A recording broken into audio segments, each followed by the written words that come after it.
peux t'aider ou pas? Oh, c'est bon? Attends, faut que je regarde un truc sur...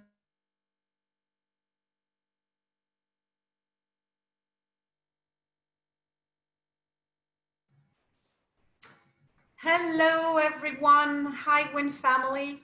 Welcome to WIN Forum 2020. It's Wednesday today, and it's our third day of live talk to focus on diversity, inclusion, and transformation.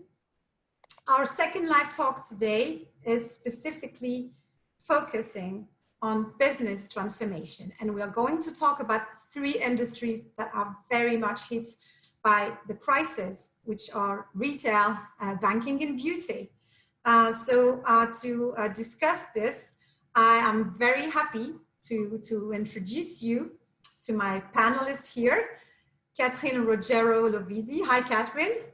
Hi, everybody. Welcome to this panel. You've been in the beauty industry for, can I say how many years? 20 plus. A few years. Many years. Yes. So you saw the transformation of this industry, and you're going to talk about this. We have Avni Oswald, who is currently working with Macy's. So you are right in the middle of the transformation of retail. And Philippe Ricard. Hello, Philippe. Welcome. You are COO for BNP Paribas Americas here in New York. And thank you to BNP Paribas for supporting this forum and making it happen. You also are totally involved in the transformation of your industry and the bank. So we're going to talk about this. And Avni, as you're kindly moderating this, the floor is yours. And I will be back with you guys for the questions. Have a good discussion. Thank you, Catherine, for getting us started. And I'm looking forward to what Catherine and Philippe have to say. They're industry leaders, and I'm looking forward to hearing from them. As we all know, there have been enormous social and economic shocks that have impacted all sectors of the economy recently.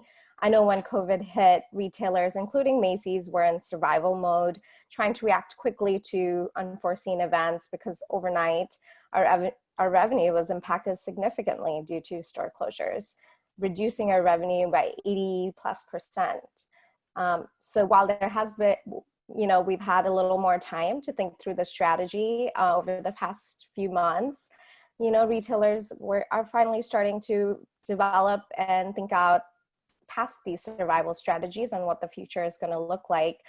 And the times are always changing. Just even in the recent last few weeks, we've had to change and react to what's happening in the US, personally from a Macy's perspective. So I think in this environment, what we've taken away, and I'd be curious to hear what Catherine and Philippe are thinking of how they're going about thinking about this is, agility for me has been the word to think about as we continue to move forward in these times. So with that, I want to get us started. So to you, Catherine and Philippe, I'll come back to you second. What has been deeply transformed in your industry in the last few months since March when COVID hit? Well, I think, 2020 has clearly been a year where things have accelerated and challenges that were under the radar or we were coping with kind of just pop up. I mean, the last few weeks, we know what's happening with the murder of Mr. Floyd. It is extremely unfortunate. It's depressing and frustrating. Personally, I've been in the US for 28 years. I'm an American for 15, and this has been going on for too long.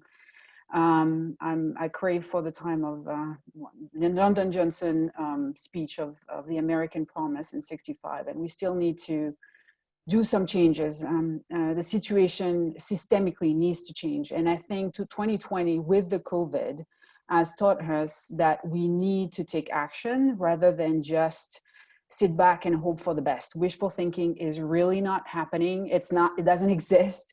And I think that those forums, thank you, Catherine Barbas, for inviting us, all of us, to this type of forum, because this is action and we need to transform and go from a phase of emotion to a phase of action. This is obviously for what's happening right now, but also with the COVID. As I said, the COVID is not, I don't believe the COVID has created any trend. It's just accelerated and exacerbated many trends. There is no more playbook, that's for sure. Many taboos have been broken. Nobody would have expected 3.5 billion people on this planet to be confined at home within a span of, 3 weeks. So clearly this has impacted every single aspect of our society and of the industry, of course. In terms of the company themselves, our employees have been working from home, which has been shown to be as efficient, if not more, than when they come to the office, at least in some part of the business. There's been a lot of practice cleansing, less traveling, less conference, less meeting, or people with meeting with less people to be more agile.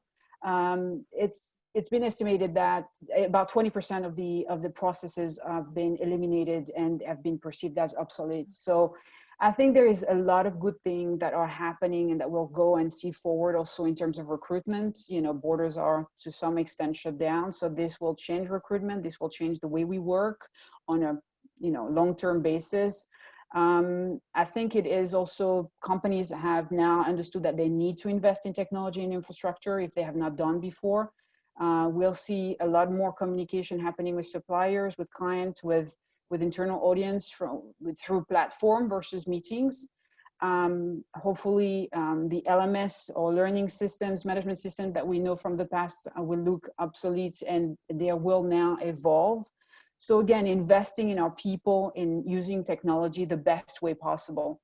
In terms of, obviously the retail, and that, Avni, you know that better than anybody, the retail pool is shrinking. We've seen in beauty, obviously Neiman's, JCPenney, Stage, all of them, Chapter 11. We also seen a lot of the industry evolving, because many brands this past 10 years have launched and remain online only, which means that they've broke the paradigm already.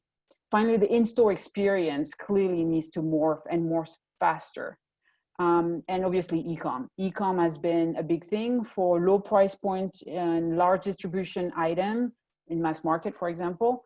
The key to success is curb pickup. For luxury item, it is pure e-com. And obviously entering pure players such as Amazon and all those guys.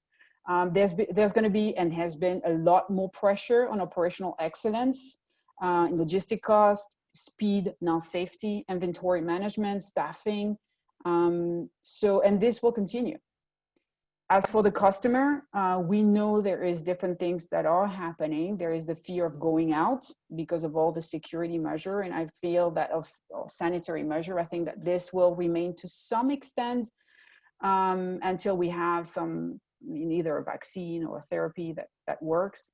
Obviously the impact is different from one region to the next, but obviously the experience is going to morph, and therefore the distribution is going to change. Yes, thank you. Yeah, lots of change. Absolutely. This is the year of reinvention. Good points. Thank you for bringing that up. Philippe, what about you and your industry?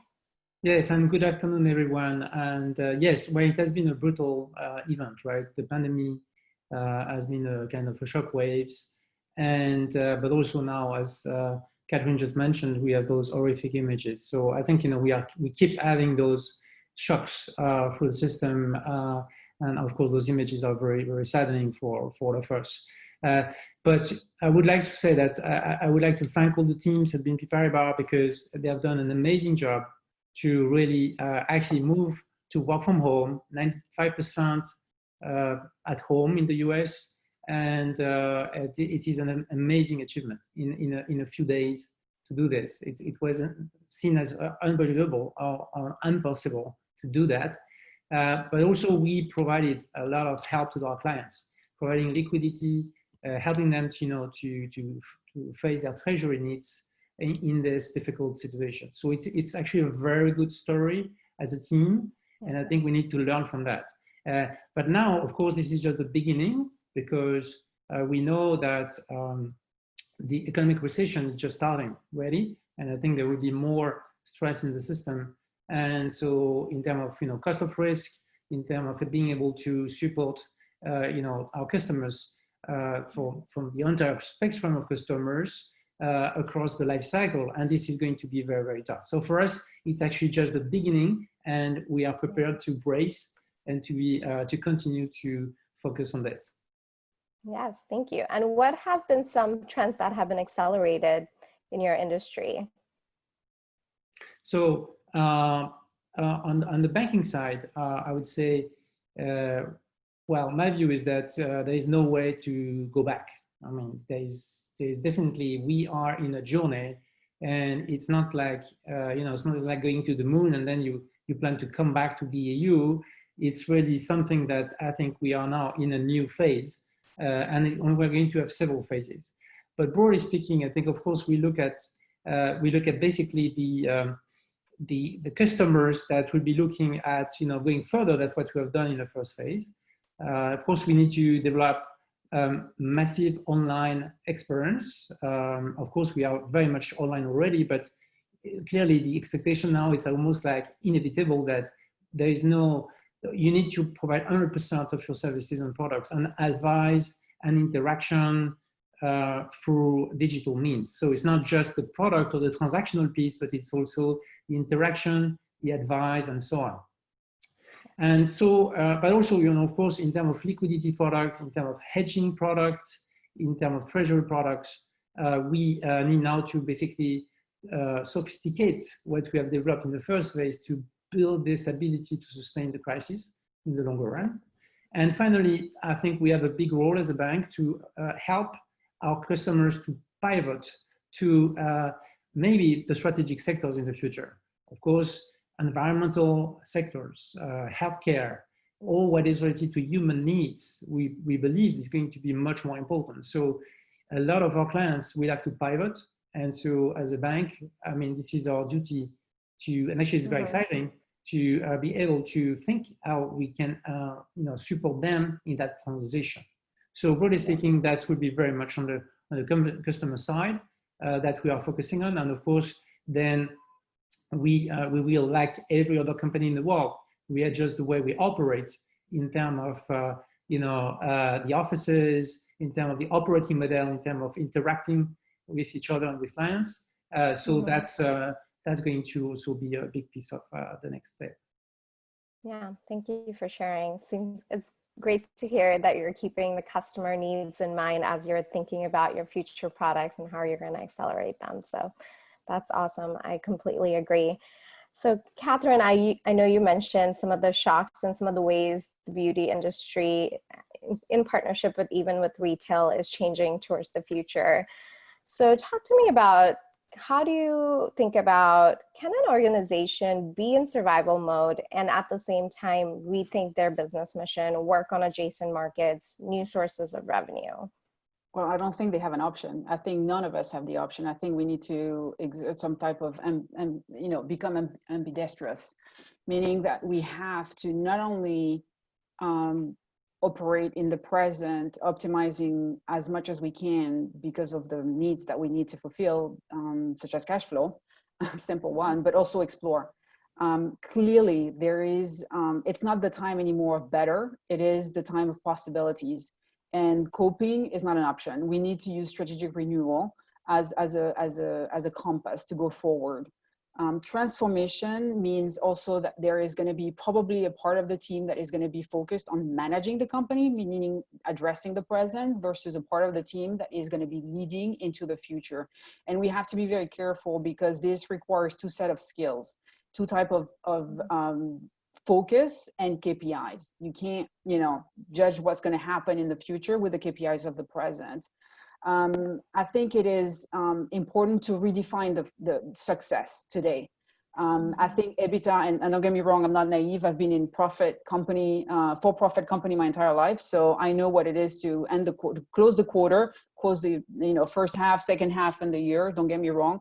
But I think EBITDA is going to be one of the KPI, but shouldn't be the only one. And I think one that, constantly taught us that is Amazon. Once again, telling us, what, guys, great. You wanted 4 billion. Guess what? You won't have it. I'm going to reinvest it.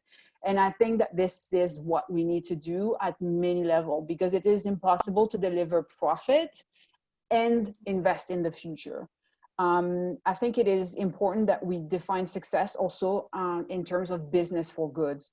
What does it mean? Invest in internal talent. Philip was saying it. It's important to invest in our people, in the technology, to not only support them when they're working, wherever they're working, but also if they're not working from work, reinvest the money from real estate saving into motivation and loyalty vis-a-vis your company. It's also upscaling their talent themselves, because it's going to be a world with more and more technology. We say that we're going from a digital revolution into a convergence revolution, where technology and human are going to merge and fuse for the better, hopefully. It's also important to invest in our safety. Is it about vaccination? It's not only about basic healthcare. It's also, as we say, working from home and giving them the tool to do that. Also, sustainability is going to be very important. In the past, it was a fantastic communication and marketing tool. Now it's time. We had the time to talk. Now we need to walk. This means supply chain management, excellence, CO2 reduction, water usage, packaging, formulation, upcycling, downcycling, everything that you can imagine. But it's also reinventing the product themselves. Also using what I call smart generosity, using as a company what we don't use for the use of others. Amazon again showed us that using one of their buildings that they're not going to use anymore as a shelter. Why not to do the same thing? It's also really thinking differently. As I say, we're going to all have to have a team that is optimizing the today and that is managing existing know-how and existing customer. But we need to be creative. I mean, after all, the Catholic Church couldn't have access to people, and one of the priests decided to do water gun blessing. This is ultimate creativity, and our team needs to do the same thing to sell their product, may there be a faith or a beauty item. Of course, going to new know-how and new customer, this is much more aggressive, and a lot of GAFAM company are doing it right now. I believe they will invest in healthcare, education, et cetera, but company needs to do the same thing. Is it through ideation within the company or acquisition? There's going to be a lot of brands and company that are going to go for sales, and they're going to be quite affordable. Yeah, anybody available to buy Air France? It's only $1.5 billion right now. So go for it. I'll check my bank account. Yes, well, I definitely want to come back to the startup ecosystem in a bit. But Philippe, what are your thoughts?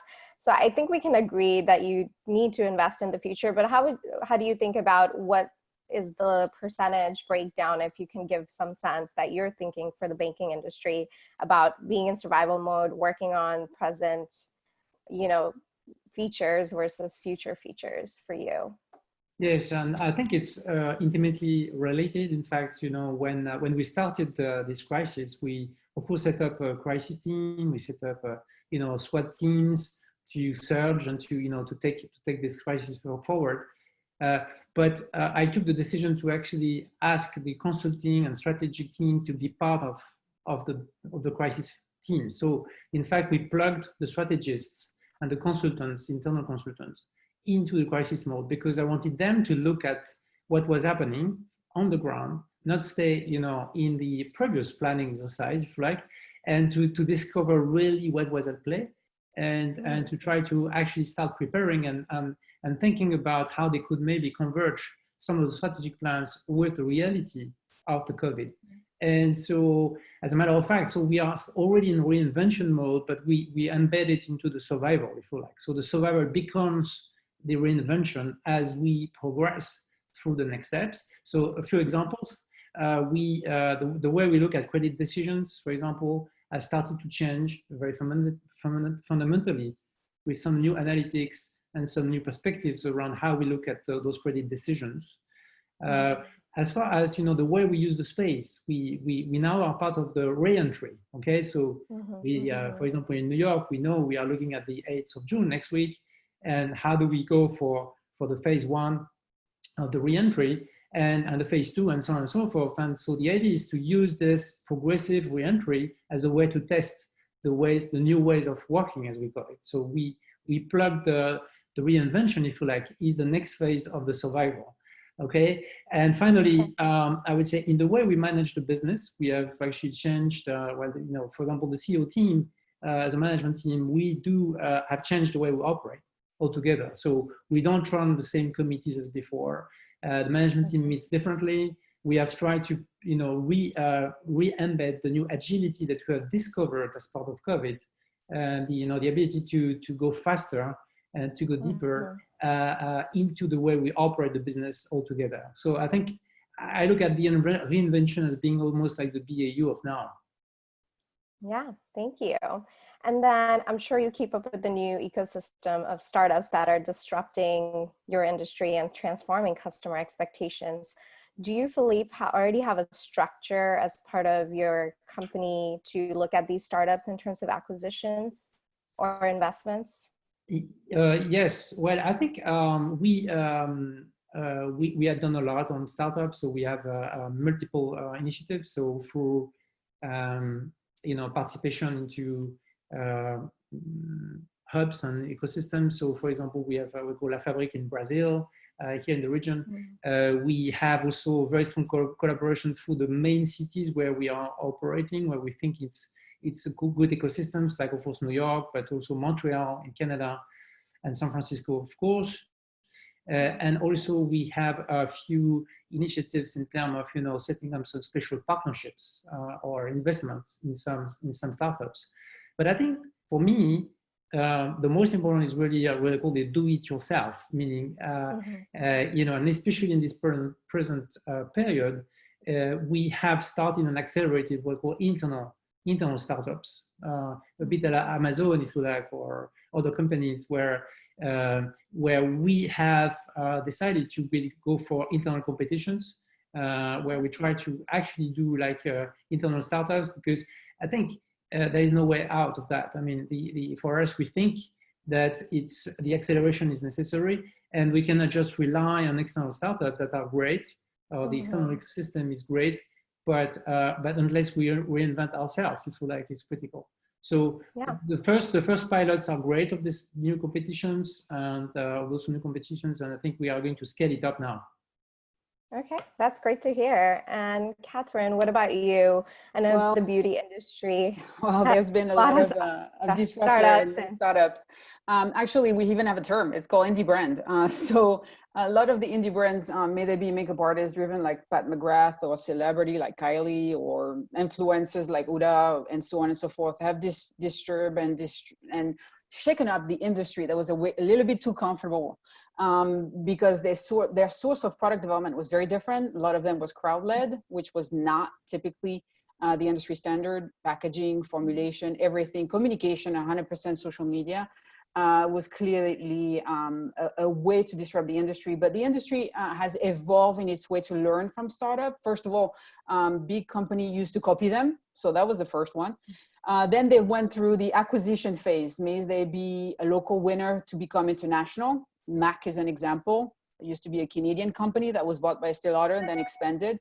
May they be winners at a local level to remain regional leader, such as Shui Mora, for example, in Asia, or Bourjois in Europe. Today, the evolution is clear. A lot of the company are basically using venture capital funds to do that. So you have that with Yves Rocher, you have that with L'Occitane, but also L'Oreal even has a venture capital fund called Bold.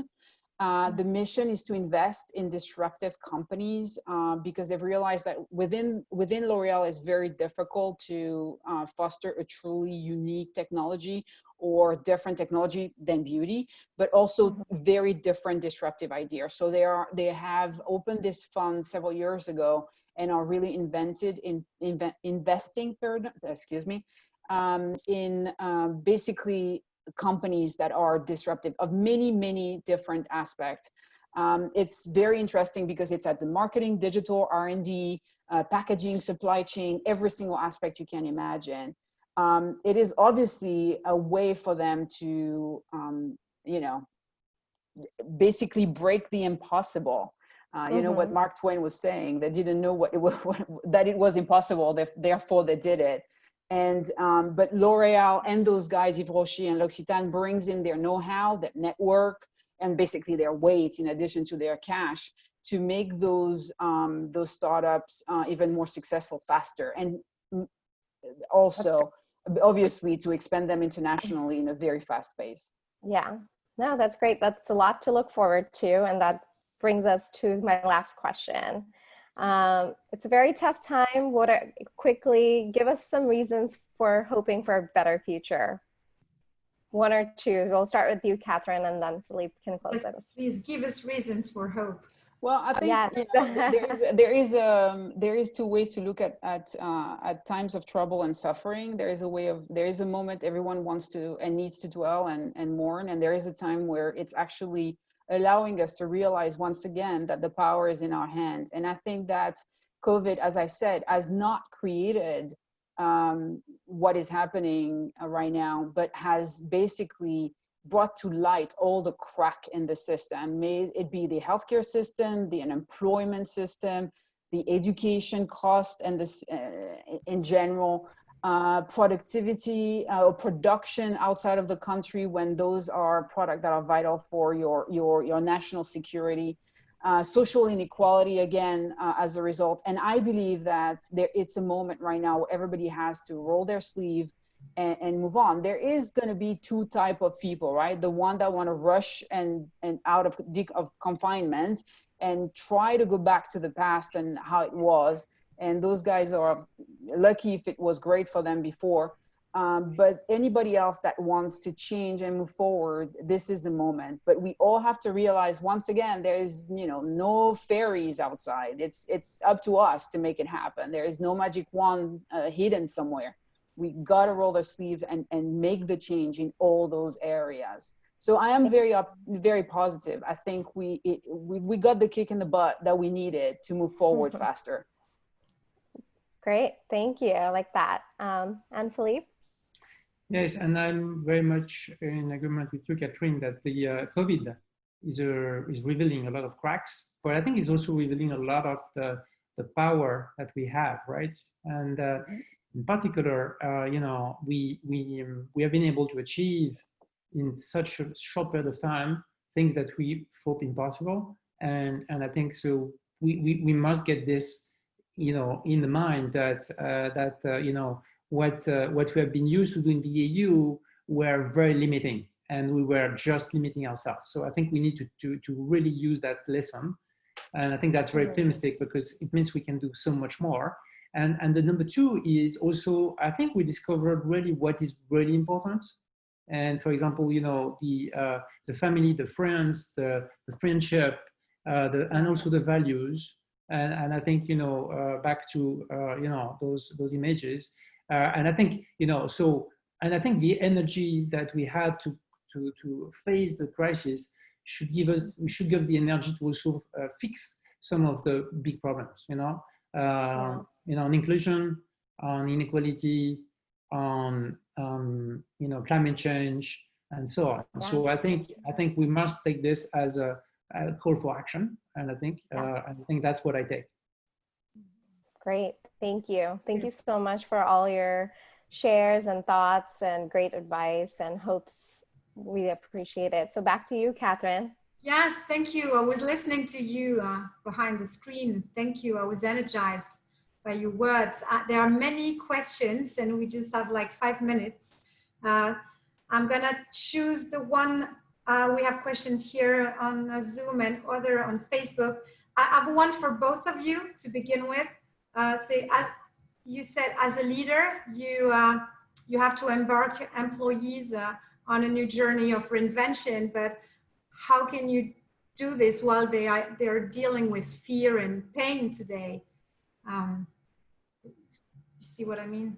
Yeah, I mean, if this is, if I can answer, I think I think it's important to go back to the essentials. So first of all, again, taking care of our staff and our teams and our colleagues, and simplifying things, keep it simple. I think it's important to acknowledge those moments. It's important to increase communication, to alleviate any type of burden that is completely unnecessary. I think that is important. Again, working from home is an option when as much as possible. We need to redefine this communication because not everybody is comfortable. Everybody is zoomed out. I mean, we've done so many Zoom, all of us, that I think that we are craving the moment where we can write something rather than see someone. So again, defining proper communication so everybody feels comfortable, providing them support, again, upskill, tools, infrastructure, is, I would say, the basic. And after that is to, again, thinking and building together. As Philippe was saying, is this situation has proven us that we can rely, decisions don't have to be made all on the top of the pyramids.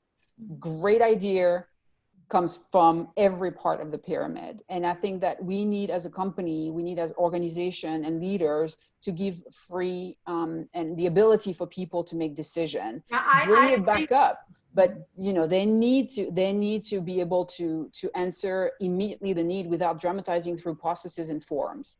So listening to them, learning, and moving forward. Yes. Yeah.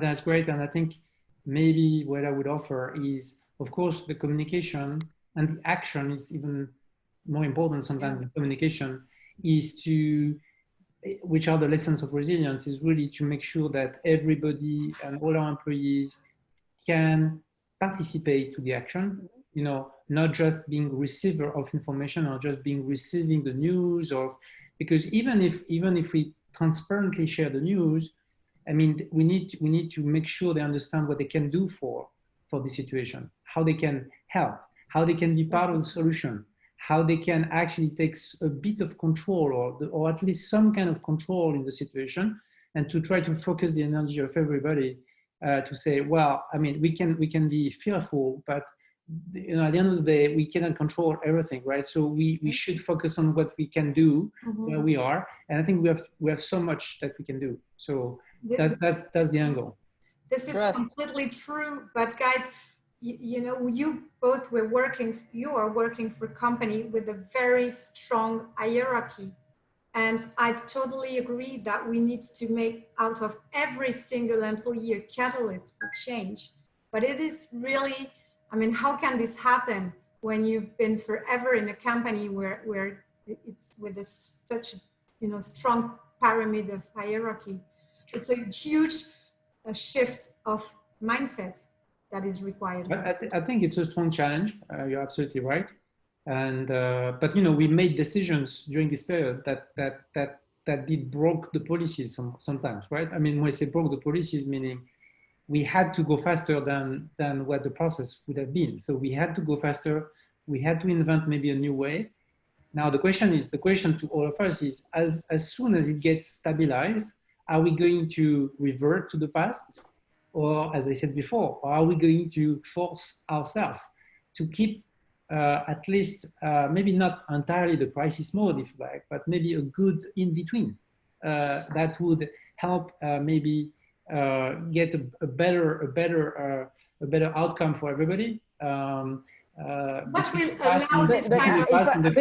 If I may say, the first thing is, first of all, they are talent. I mean, let's face it, every part of the organization, if you don't trust them, why are they here?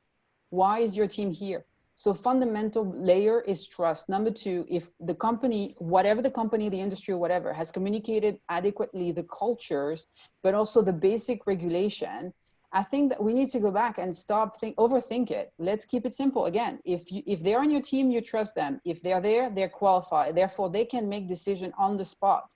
We have to just acknowledge it. This has already happened every day. Just acknowledge it and reward for them, because we need to have the post-hero phase where everybody is a hero. I'm sorry, we need to walk the talk. Again, you know, salaries, healthcare, everything needs to walk as well with those expectations. And finally is having a strong talent team to help, you know, rally talent on the field and in management to change the way we work. We need to be faster, more agile, more nimble, more, you know, the most important people in beauty, the most important people are the people in the field. They're not the one in the offices, with all due respect, because those guys are the one talking to the customers or the client like Macy's, and the one selling to the Mrs. Smith and Mr. Jones.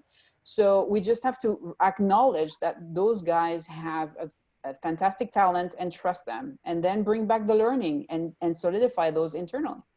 I love it. We're going to finish with this. So transformation is empowering people and being inspiring for them as a leader and action. Thank you so much to the three of you. Now we're over. I will send you the additional questions that were not answered and to continue the conversation. And thank you again. And to the Win family here with us, I see you again at 2:30 p.m. New York time for a new conversation on inclusiveness and how it transforms companies. See you guys. Thank you so much. Thank you. Have a great day. Bye, guys. Bye-bye. Bye.